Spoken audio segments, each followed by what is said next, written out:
Well, welcome back. You are still watching Morning Live. Now, as I mentioned earlier on, we are now officially out at the Olympic House. Of course, today is going to be the first of 3 team announcements for the team that will eventually represent South Africa at the Paris 2024 Olympic Games. And now I'm joined by the president of the South African Sports Confederation and Olympic Committee, Meneer Barry Hendricks. Good morning, Prez. Good morning to you and your listeners.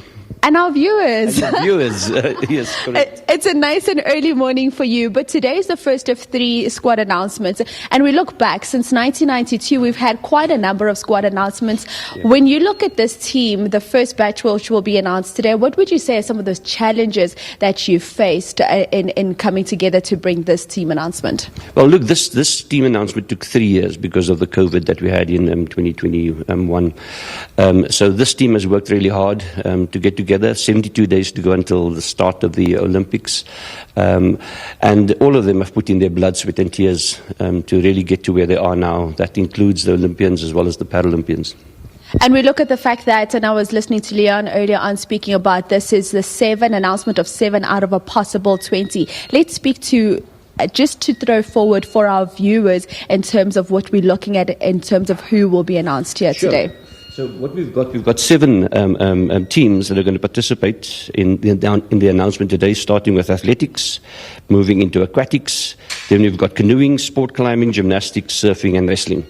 So those are going to be the 7 teams that we're going to announce today, taking into account, though, that most of them still have slots available, including athletics and swimming. So there's still a possibility of new athletes' names being put forward and going with us to Paris in 2024.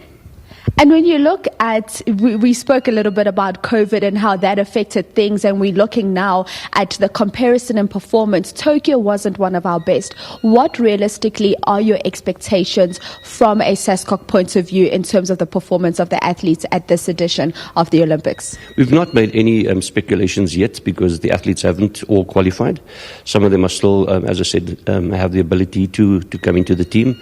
But if you look at some of the times that we saw at the swimming, we look at the relay, athletics relay, there's some really good potential to come and deliver medals for South Africa during this particular Olympics.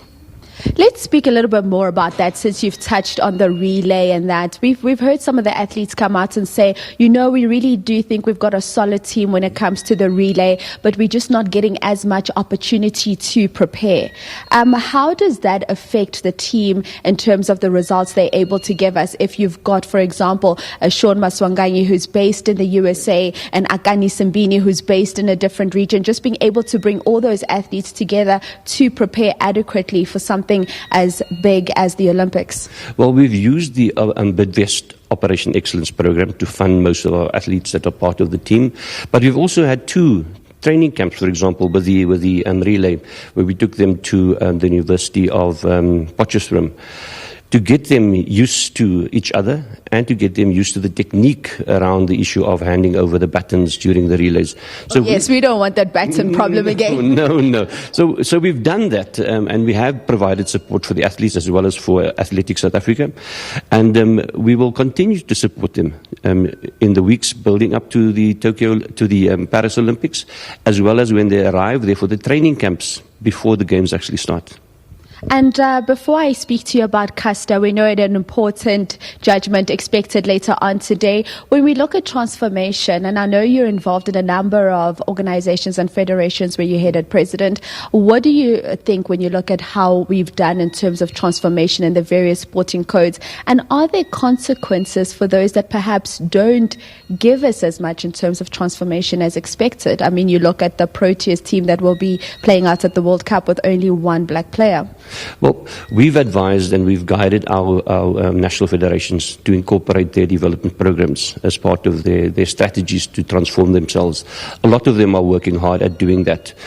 It's a pity that we weren't able to take Banyana with. and we're still hoping for the men's rugby sevens to come through, and that will change the demographic makeup of the South African squad in any case. Yes, there are many sports that have work to do, but it also depends on the environment that we find ourselves in. For example, lack of swimming pools in areas, previously disadvantaged areas, that do impact negatively on the pace of transformation. But we're working with government and we're working with all our partners and our federations to try and speed up the transformation process. Absolutely. Lastly, President, before I let you go, let's speak about Casta. Big judgment expected from the European Court of Human Rights today. And I mean, we know what she's been able to do for us as a country. SASCOC point of view, where do you stand, and what words of encouragement or advice do you have for Casta? We've always been part and parcel of the support base for Casta. We're even part of a golf day where we had a foundation and we supported the foundation and its raising of funds for her. So our hearts, minds and souls are with her. We hope it's going to go in her favor because we truly believe in her cause, and she has our support and always has.